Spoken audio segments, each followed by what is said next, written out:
जयपुर हादसे मामले में बहुत बड़ा खुलासा हुआ है। पता चला है कि 4 साल पहले इसी रोड पर भांकरोटा में ही ऐसी ही दुर्घटना हुई थी और अब उसी स्थान पर फिर से हादसा हुआ है। इस हादसे में कई लोग जिंदा जल गए।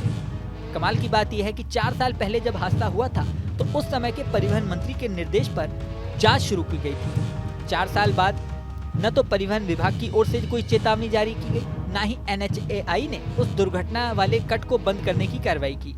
4 साल पहले जब हादसा हुआ था तभी से ये कहा गया था कि इस कट को बंद होना चाहिए। उस हादसे के बाद छोटे मोटे हादसे इस कट पर कई बार हुए, लेकिन कभी भी इस कट को बंद करने की कोशिश नहीं की गई। अब हाईवे पर मौजूद इसी कट पर फिर हादसा हुआ जिसमें 13 लोग जिंदा जल गए और कई लोग घायल हो गए। अगर 4 साल पहले हुए हादसे को सीरियसली लिया गया होता तो आज इतना बड़ा हादसा नहीं होता। वहीं हादसे के मामले में एक लाश भी प्रशासन के लिए समस्या की वजह बनी हुई है। दरअसल इस हादसे में कई लोग बुरी तरह जल गए थे। कई शव ऐसे थे जिनकी पहचान कर पाना संभव नहीं हो रहा था। ऐसे में DNA टेस्ट का फैसला लिया गया था।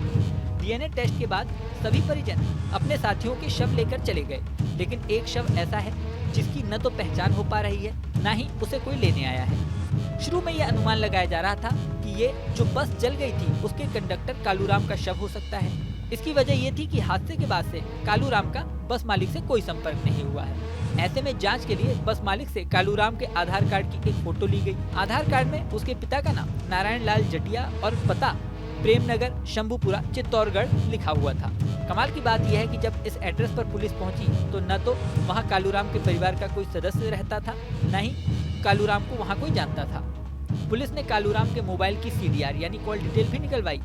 कॉल डिटेल में भी उसके घर वालों का कोई नंबर नहीं मिला। फोन में मिले नंबर से एक व्यक्ति ने जानकारी दी कि कालूराम के पिता डपोक एयरपोर्ट पर चौकीदारी का काम करते थे, लेकिन अब वो कहाँ रहते हैं इसकी जानकारी नहीं है।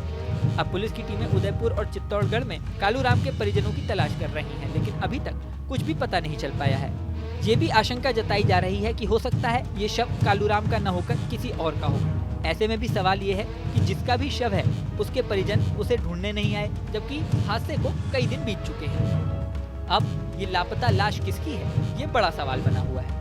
आपको बता दें कि 20 दिसंबर को जयपुर अजमेर हाईवे पर भांकरोटा इलाके में ये हादसा हुआ था। LPG टैंकर में एक ट्रक ने टक्कर मार दी थी, जिसके बाद आग लग गई थी। टैंकर से गैस लीक होने की वजह से भयंकर आग लगी और आसपास के कई वाहन चपेट में आ गए। इस हादसे में 13 लोगों की मौत हुई थी और 30 से ज्यादा लोग घायल हो गए थे।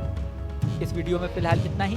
बने रहें न्यूज नेशन के डिजिटल प्लेटफॉर्म पर। न्यूज नेशन अब व्हाट्सएप पर खबरों के ताजा अपडेट के लिए न्यूज नेशन के इस QR कोड को स्कैन करें।